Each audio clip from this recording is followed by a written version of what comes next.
Piso de Mañaneros y ya estamos en contacto con el primero, nuestros columnistas del día de hoy. Como hacemos habitualmente, Gaby, nos vamos a contactar con nuestro pediatra, y digo nuestro porque es el pediatra de todos los chicos de aquí de Carlos Paz Televisión. Ale, ¿cómo estás? Buen día.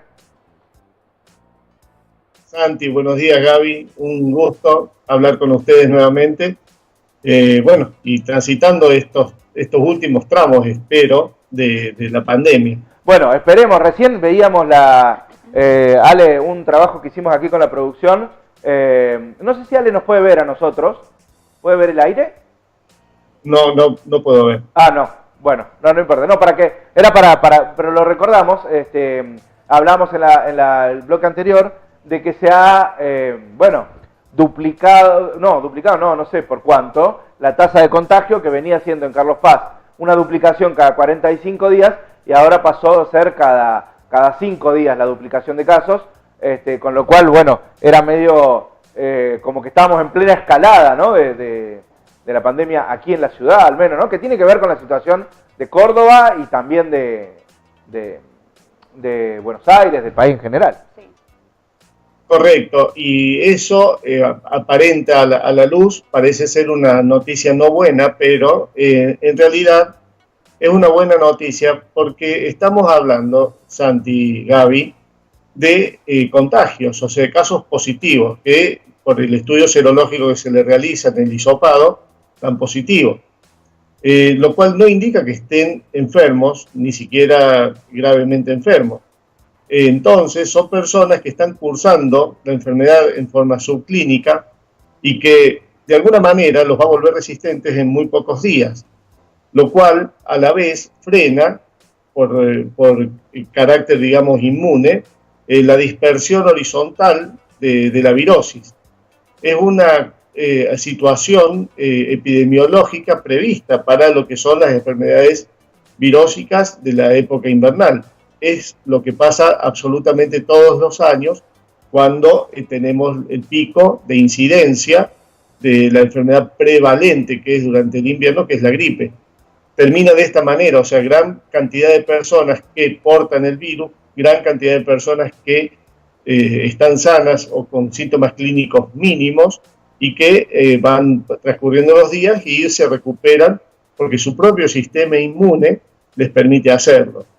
Esto es muy importante destacar, ya que en los últimos 10 días hemos recibido lo del clorito de sodio, hemos recibido los de los tratamientos alternativos hechos en distintas provincias para las personas graves, y de alguna manera eso siembra siempre la duda y genera actitudes que el miedo da lugar y que no siempre se corresponden con una buena acción desde lo sanitario. Concretamente hay que redoblar las medidas de prevención y de aislamiento de las personas que están con casos positivos. Hay que tratar las personas que estamos, gracias a Dios, sanos y que no tenemos síntomas, seguir cuidándonos muchísimo con las 4 medidas fundamentales: el lavado de manos, el taparse bien la boca y la nariz cuando tosemos o estornudamos, el mantener la distancia comunicacional de por lo menos 1 metro y el uso del tapabocas. Eso o la máscara si hiciera falta. Eso brinda, como quien dice, la seguridad, lo quiero remarcar, de que no vamos a tener un agravamiento de la situación desde el punto de vista de lo grave, de la persona que llega a tener que ser internada y respiradora, que es un poco el parámetro que inicialmente sacudió al sistema y que le dio, como quien dice, el beneplácito de haber aplicado la cuarentena estricta desde tan temprana fecha, ¿no? Bien, Ale, ahora la consulta que tiene que ver con lo que decías vos recién, es como que hay dos escuelas, ¿no? Una que dice que la inmunidad de rebaño existe y otra que dice que no existe y que la gran cantidad de casos no lleva a otra cosa más que a un peor tránsito de la enfermedad, como sociedad estoy hablando, ¿no? Es como que hay dos escuelas, ¿no? Hay dos caminos en esto a seguir científicamente, digo. Exactamente, pero parece que los dos caminos llegan o parten del miedo. En realidad, el virus se va a comportar así y eso es perfectamente sabido. quizá esté grabada la primera conversación que tuvimos allá cuando recién en Wuhan dieron los primeros casos. Sí. Las virosis se transmiten de esta manera, no se transmiten de otra manera. Y todas terminan de la misma manera. Y si nosotros tenemos en cuenta, por ejemplo, en nuestro país, en el año 2019, el año pasado, hubo 17.000 muertes por gripe. O sea, que es mucho más de lo que tenemos hoy por hoy con COVID-19. Y gripe no tenemos este año. Claro. De hecho, hubo una falta de vacuna, por ejemplo, sí, ahora hay una cosa, digo, si no se hubiesen tomado todas las medidas preventivas, ¿cuántas muertes hubiésemos tenido? ¿No? Porque uno dice, tuvimos 4.000 muertes, que estamos llegando a las 5.000, sí. 4.300, creo que andamos hoy 4.500. Ahora, ¿cuántas hubiese habido si no se tomaban las medidas que se tomaron de distanciamiento y demás, ¿no? Exactamente, porque nos apuró, nos avanzó, se nos adelantó la gripe estacional. Entonces no logramos vacunar, por ejemplo, a todos los jubilados, las personas mayores de 60 a 65 años. No hemos logrado vacunarlas contra la gripe del virus influenza, lo cual es un doble riesgo, porque si ahora yo expongo a esa población a este COVID, evidentemente va a ser grave la situación. Entonces, vuelvo a remarcar, el año pasado hubo cerca de 17.000 fallecimientos por gripe común en nuestro país, pero como no estaba en auge la comunicación de las virosis y las muertes y los casos positivos, nadie, digamos, no se hizo, como quien dice, el miedo, el efecto miedo. La inmunidad de rebaño existe, Santi. ¿Por qué? Porque, por ejemplo, y no solamente con las virosis, existe con las otras enfermedades bacterianas. Fundamentalmente eso, el estatus, por ejemplo, que no tengamos meningitis permanentemente, que no tengamos tuberculosis permanentemente, que no tengamos tétanos permanentemente, poliomielitis permanentemente, significa que la población, por un lado, está bien vacunada, pero por otro lado, hay un efecto booster o reactivador de la inmunidad por el contacto cotidiano directo. Esa es la explicación de la inmunidad del rebaño. Y es lo que está pasando ahora. Yo sostengo que existe la inmunidad. El rebaño lleva mucho a pensar en las ovejas, ¿no? Pero en realidad es como quien dice, la vida en comunidad nos mantiene inmunes a todos, no solamente con el coronavirus, sino nos mantiene inmunes con las enfermedades también vacunables.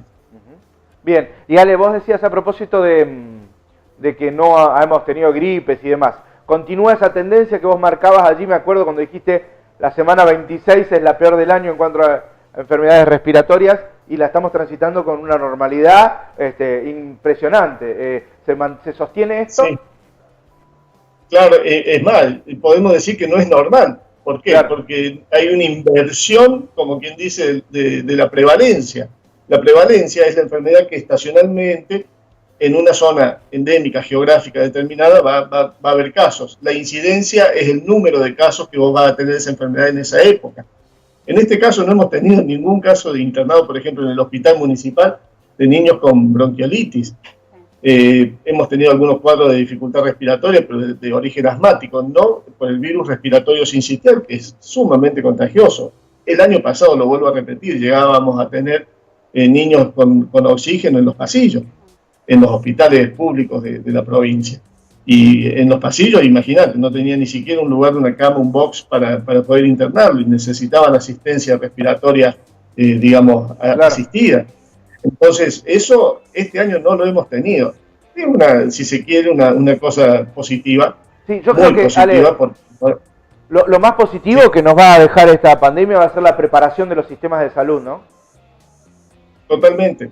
Y sobre todo, ¿sabés qué, Santi y Gaby? El cambio de concientización acerca de la importancia de cosas que no le dábamos valor. Sí. Como por ejemplo el hacinamiento, como por ejemplo el lavado de manos, como por ejemplo taparnos bien la nariz y la boca. A mí, en la situación que se da social, también me dio a pensar cuando, por ejemplo, se implementó lo de no fumar en los espacios públicos. Costó muchísimo implementar la medida y todos, inclusive teníamos, como quien dice, cánones de opositores a la medida. Y sin embargo se aceptó, se cambió, y hoy por hoy podemos respirar el aire medianamente puro en los lugares públicos. Yo recuerdo que se fumaba hasta en los colectivos, en los ómnibus de acá a Córdoba, iba la gente fumando y claro, era realmente feo en pleno invierno. Bueno, eso cambió la mente, cambió, nos formateamos, hicimos un reset de la forma de comportamiento social y logramos superar. Entonces, esto también va a traer ese tipo de beneficios. Como así también, por ejemplo, los chicos, la salida de los boliches. Hasta hace un tiempo era realmente muy jodido, muy grave la parte de la salida de los boliches por las peleas, por los borrachos, por todo lo que pasa ahí, esa hora vulnerable de las 7 de la mañana, 8 de la mañana. Bueno, afortunadamente no hemos tenido casos de ese origen. Claro, bueno. Sí, lógicamente. O sea, los comportamientos sociales cómo van cambiando, ¿no? Claro. Hay que ver ahora, hoy escuchaba una médica tucumana bien tempranito en la mañana en un canal de Buenos Aires, que se dedica ahora al tema de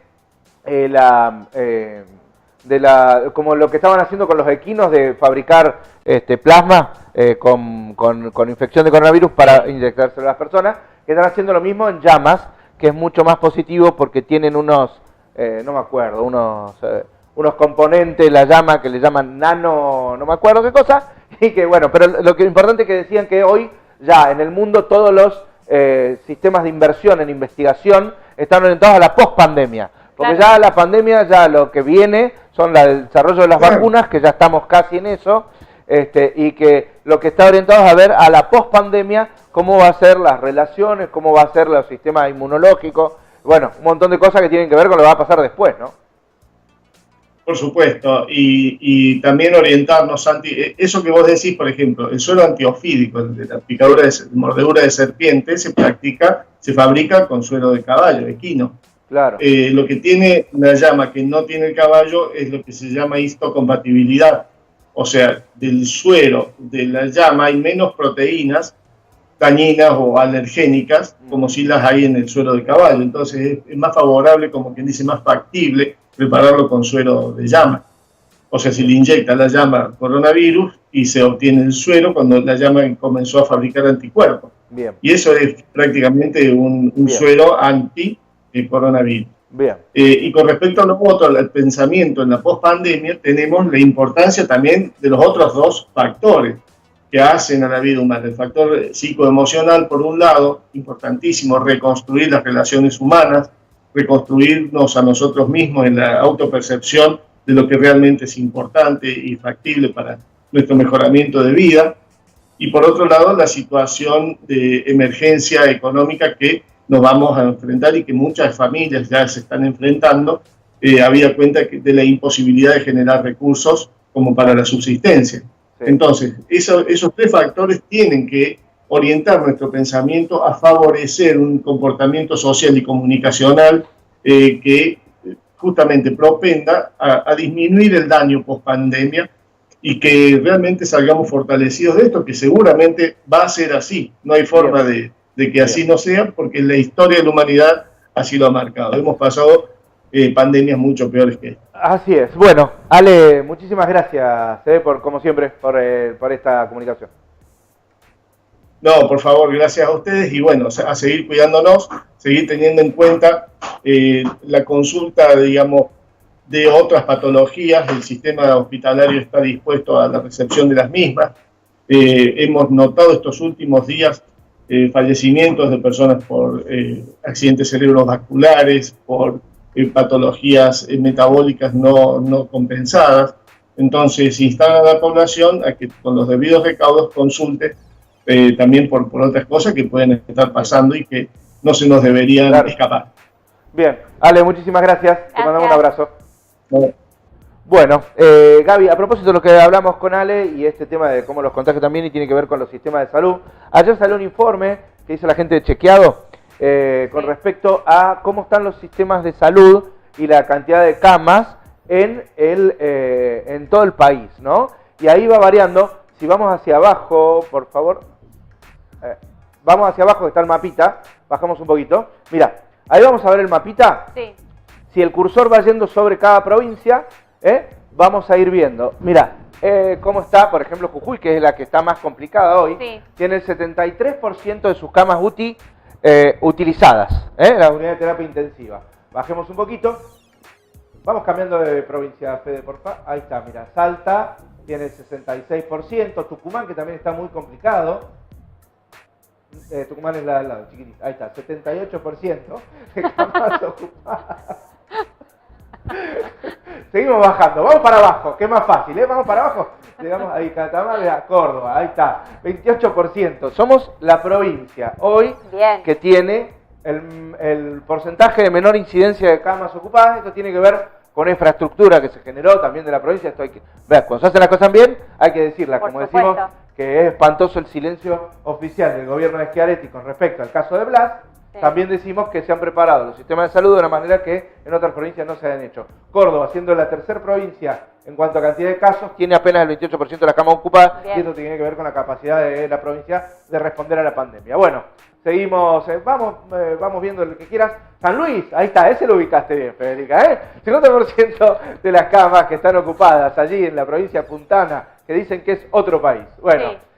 Mendoza, el 58% también de las camas ocupadas. Y bueno, uno puede ir variando ahí, 47 en Neuquén, Río Negro, Chubut, Santa Cruz, 71, Chubut bastante complicado también, Santa Cruz, 58, y ahí tenés Tierra del Fuego con 70. Mirá, las provincias del sur y las del norte, que son habitualmente las que en Argentina han sufrido el menor desarrollo, claro, tiene que ver también con los que tienen menores cantidades de camas y las que están complicadas allí con los sistemas de salud. A propósito de lo que veíamos recién en el mapita, las localidades del sur, cuando apenas se inició la pandemia estaban como súper tranquilos, no había ningún caso. Después se fue desarrollando a medida que pasaron los días y los meses. Y bueno, y lo que decíamos recién tiene que ver también con la capacidad de respuesta y Buenos Aires, que es un país aparte, ¿no? Con todo el lío que hay, no hay sistema de salud que abarque lo que está sucediendo en Buenos Aires con la cantidad de contagios y demás, ¿no? Sí, porque, y aparte de todas las edades, desde niños hasta personas en edad de riesgo. Bueno, Ale, estábamos hablando con Ale Lucchesi, Gaby. Estábamos hablando con Ale, estaba pensando en Ale Lucchesi, con Ale Lucchesi, que es pediatra, entonces estamos hablando de los niños. Sí. El domingo es el Día del Niño, o como se dice ahora, el Día de las Infancias.